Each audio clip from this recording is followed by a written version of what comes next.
जी, क्या आप जानना चाहते हैं कि क्लाइंट से पहली दफ़ा कैसे बात क्लाइंट से पहली कॉल करना या पहली दफ़ा बात करना बहुत मुश्किल होता है। पता नहीं वो क्या कह देगा, मैंने क्या कहना होगा, बहुत ज़्यादा कन्फ्यूजन होती है, मैंने क्या पूछना है, उसने क्या बताना है। तो आज की इस वीडियो में हम डिस्कस करेंगे कि how do you communicate with your client for the first time, for the very first time. आपने पहली कॉल, पहला मैसेज, पहला ईमेल कैसे करना होता है। इससे पहले कि हम आगे चलें, you know what to do. Channel को सब्सक्राइब करें, रिंग नोटिफिकेशन का बटन दबाएं, टिन, वीडियो को लाइक करें, शेयर करें, कमेंट करें। अच्छा जी, हम चलते हैं अपनी वीडियो की तरफ कि क्लाइंट से जब पहली दफ़ा बात करनी हो तो कैसे करनी होती है। क्लाइंट से पहली दफ़ा बात करनी या महबूब से पहली दफ़ा बात करनी ऑलमोस्ट सिमिलर ही है। बड़ा डर लग रहा होता है बंदे को, पता नहीं क्या हो जाएगा, पता नहीं क्या बोल देगा, मैंने क्या कहना होगा, कुछ गलत ना कह दूँ। सो आपने पहली एंड मोस्ट इंपॉर्टेंट थिंग तो यह है कि फुल कॉन्फिडेंस रखना है। आप कुछ भी गलत नहीं बोलेंगे, सब सही होगा। And number one thing, get to know your client. सबसे पहले आपने उसे जानने की कोशिश करनी है। रादर देन आप बताएं मैं कौन हूँ, मैं ये हूँ, मैं वो हूँ, मैं फ़लाँ। पहले आप उससे पूछें तुम कौन हो, तुम्हारा बिज़नेस क्या है, तुम्हारे शौक़ क्या हैं, तुम कितने अरसे से ये बिज़नेस कर रहे हो, तुम्हारा एक्सपीरियंस क्या है, ताकि आपको पता हो वो किस माइंडसेट का बंदा है, किस फील्ड का बंदा है, किस इंडस्ट्री का बंदा है। एक बैंकर को कैसे डील करना है, एक अकाउंटेंट को कैसे डील करना है वर्सेस एक फुटबॉल प्लेयर को कैसे डील करना है। दोनों में बहुत बड़ा फ़र्क है। एक बिजनेसमैन को कैसे डील करना है और एक जॉब वाले पर्सन को बिजनेस कैसे समझाना है, बहुत फ़र्क है। सो सबसे पहले तो आपने क्लाइंट को जानने की कोशिश करनी है कि वो किस माइंडसेट का बंदा है, उसकी क्या पॉकेट है, उसके क्या इंटरेस्ट हैं, उसकी क्या एसोसिएशंस हैं, उसकी क्या एक्सपीरियंस है। उसकी बेसिस पे फिर हम आगे चलेंगे। And next point is set expectations. पहले दिन से ही उसकी सही एक्सपेक्टेशन सेट करें कि मैं फ़लाँ टाइम पे अवेलेबल होता हूँ, फ़लाँ डेज़ में अवेलेबल नहीं होता हूँ। ईमेल पे तुम मुझे इस टाइम रीच आउट कर सकते हो, कॉल पे मैं सिर्फ इन दिनों में आता हूँ। एंड जो भी एक्सपेक्टेशंस हैं उनको डे वन से क्लियर रखें। वेबसाइट जो है 1 महीने में मिलेगी आपको, पोस्ट जो है हर हफ्ते मिला करेगी। पोस्ट के लिए जो इमेजरी है वो आपने देनी है या मैंने देनी है, जो कंटेंट है वो कहाँ से आया करेगा, वो कैप्शंस कौन दिया करेगा। तो पहले दिन से ही सारी एक्सपेक्टेशंस क्लियरली सेट करें ताकि उसको कोई ऐसे सबस बाग ना दिखाएं, कोई ऐसी मिस कमिटमेंट्स ना करें जो बाद में आप पूरी नहीं कर सकते हो। नंबर थर्ड थिंग है लर्न टू से नो। अगर आपको क्लाइंट कोई ऐसी बात कर रहा है, कोई ऐसा काम कह रहा है, वेबसाइट स्क्रैप करना फॉर एग्जांपल इज़ इलीगल, तो आप कहें मैं ये नहीं करूँगा, ये इलीगल काम है। क्लाइंट आपको कह रहा है आउट ऑफ अपवर्क मुझसे पेमेंट ले लो, अपवर्क का क्लाइंट है, कह रहा है अपवर्क से बाहर पेमेंट ले लो, तो मना कर दें, नहीं मैं ऐसा नहीं करूँगा। अगर वो आपको कह रहा है कि मतलब कोई काम आपको कह रहा है और आपको लग रहा है ये काम मुझे वारे नहीं खाता, तो लर्न टू से नो। रादर देन आप कंफ्यूज हो जाए, हाय ये ना बुरा मान जाए। क्यों बुरा मान जाए? आपका अपना काम है, आप एक प्रोफेशनल हैं, आप एक सर्विस प्रोवाइडर हैं, आपने उसकी एक फ़ी रखी है, जायज़ है, आपकी मर्ज़ी। आप उसका लाख रुपए चार्ज करें, आप 10 लाख चार्ज करें, नोबडी कैन आस्क यू कि आप क्यों चार्ज कर रहे हैं। सेम चीज़ के लिए कोई $5 भी चार्ज करता है, कोई 50 भी करता है, 500 भी करता है, 5,000 भी करते हैं लोग।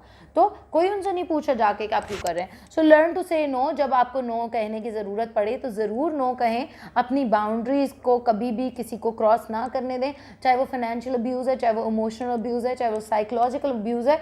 अब्यूज़ किसी भी सूरत आपने बर्दाश्त नहीं करना है। Next point is always favour transparency. Transparent होती हैं जब तक चीज़ें दोनों पार्टीज़ के लिए ठीक रहती हैं। मुझे भी नज़र आ रहा है क्या चल रहा है, आपको भी नज़र आ रहा है क्या चल रहा है, इसी में हम दोनों का फ़ायदा है। अगर मुझे नहीं पता कि उस साइड पे क्या चल रहा है या आपको नहीं पता कि इस साइड पे क्या चल रहा है, तो बहुत सारे मसले हो सकते हैं।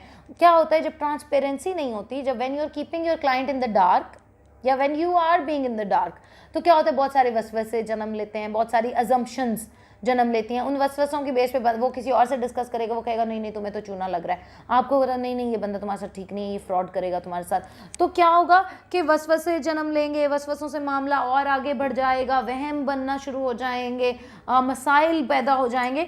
तो ऑलवेज फेवर ट्रांसपेरेंसी, ताकि आपको भी पता हो क्या काम है, किस तरह होना है, क्लाइंट को भी पता हो। कोई प्रोजेक्ट मैनेजमेंट टूल इस्तेमाल कर लें जिसके अंदर तमाम चीज़ें पहले से मौजूद हों। Create reporting processes. Same thing जो मैं आपको कह रही हूँ कि किस तरह रिपोर्टिंग होनी है। असाना के टूल के थ्रू, स्काइप के थ्रू, जूम के थ्रू कोई अपनी रिपोर्टिंग का एक प्रोसेस रखें कि जी हम वीकली ईमेल पे बात किया करेंगे या हम डेली असाना पे रिपोर्टिंग करेंगे, हम क्लिकअप पे, बिट्रिक्स पे, कोई भी प्रोजेक्ट मैनेजमेंट टूल है इसके ऊपर हमारी डेली रिपोर्टिंग हुआ करेगी। कितने लोग इन्वॉल्व हैं, उन्होंने कितने घंटे काम किया, अपवर्क के ऊपर, जिस तरह भी आपने करना है। बट मेक श्योर कि आपका रिपोर्टिंग प्रोसेस पहले दिन से डिफाइंड है। अगर आपने कोई रिपोर्टिंग प्रोसेस डिफाइन नहीं किया हुआ और क्लाइंट 2 हफ्ते 3 हफ्ते गुजरने के बाद आपको कह रहा है तुमने तो मुझे कोई रिपोर्टिंग नहीं दी, मैं तुम्हें पैसे नहीं देता, तो उस टाइम आप कहेंगे क्या मतलब, तुमने तो कहा ही नहीं रिपोर्ट देने को। ये उसका काम नहीं है कहना। आपने डे 1 से डिफाइन करना है, मैं हफ्ते के हफ्ते रिपोर्ट किया करूँगा, महीने के महीने किया करूँगा, साल के साल के, अगर बहुत लंबा प्रोजेक्ट है तो आपने डिसाइड करना है कि रिपोर्टिंग का क्या प्रोसेस होगा, क्या टाइमिंग्स होगी, क्या स्केड्यूल होगा और किन प्लेटफॉर्म्स के थ्रू रिपोर्टिंग हुआ करेगी। Develop on crisis plan before hand. First call पे ही डिसाइड कर लें कि अगर इफ़ समथिंग गोज रॉन्ग, कोई अनएक्सपेक्टेड डिले आ जाता है, ज़लज़ला आ जाता है, क़यामत आ जाती है, लोड शेडिंग हो जाती है, एक्सेसिव मिलिट्री कूप हो जाता है, कुछ भी हो जाता है, तो उस सूरत में क्या होगा, उस सूरत में किस तरह हम चीज़ों को मूव फॉरवर्ड कर रहे होंगे। ऑन क्राइसिस प्लान आपका पहले ही बिफोर हैंड होना चाहिए ताकि बाद में कोई मसले आपके साथ ना पैदा हों। Automate and optimise as much as possible. ये पहली कॉल में तो पॉसिबल नहीं है, लेकिन आप उसे अपने प्लान में ज़रूर शामिल रख सकते हैं कि अभी हम ऐसे कर रहे हैं, फ्यूचर में हमारी कोशिश होगी कि हम इस काम को टूल को दे दें, इसके लिए हम बफर इस्तेमाल कर लें, उसके लिए हम हबस्पॉट इस्तेमाल कर लें, उसके लिए हम फलां स्केजुलिंग टूल इस्तेमाल कर लें। ऑप्टिमाइजेशन और ऑटोमेशन जितनी ज़्यादा करेंगे उतनी आपका सरदर्दी बचेगी और क्लाइंट के लिए भी आसानी रहेगी। Choose the appropriate channel.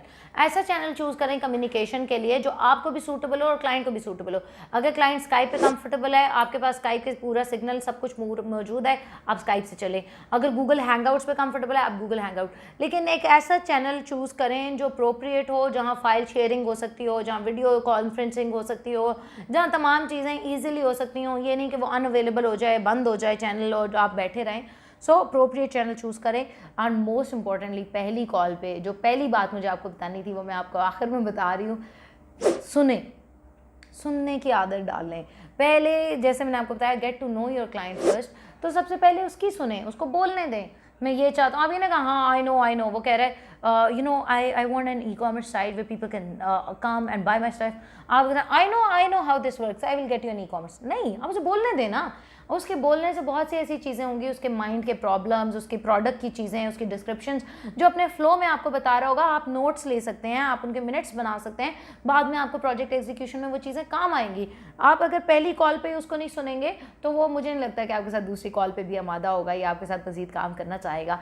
तो सुनने की आदत डालें, जितना ज़्यादा सुन सकते हैं उतना ज़्यादा सुनें और समझने के लिए सुने, जवाब देने के लिए नहीं सुने। आई होप कि आपको ये मेरी बात समझ आई होगी और अब आप क्लाइंट के साथ फर्स्ट कॉल के लिए प्रिपेयर्ड होंगे। बेशक आप ये चीज़ें अपने पास लिख लें कि क्लाइंट से क्या क्या मैंने पूछना है, उसका नाम, उसकी डेमोग्राफिक्स, वो क्या कहाँ रहता है, क्या करता है, उसका प्रोफेशन क्या है, उसके बिजनेस ऑब्जेक्टिव्स क्या हैं, वो क्या अचीव करना चाह रहा है, उसकी टारगेट ऑडियंस कौन है, वो किन लोगों तक पहुंचना चाहता है, उसके कंपेटिटर्स कौन है मार्केट में ऑलरेडी, क्या कोई ऐसा काम कर रहा है, उसके जहन में ये आइडिया कहाँ से आया, वो ये काम क्यों करना चाहता है, वो किस तरह बेहतर करना चाह रहा है, क्या रिपोर्टिंग प्रोसेस होना चाहिए, क्या ऑन क्राइसिस प्लान होना चाहिए, क्या ऑटोमेशन का प्लान है, चैनल कौन सा इस्तेमाल होगा। ये सारी चीज़ें आप पहले अपने पास एक लिस्ट ऑफ क्वेश्चंस बना के रख लें जो हर क्लाइंट से आप फर्स्ट कॉल में पूछ लिया करें।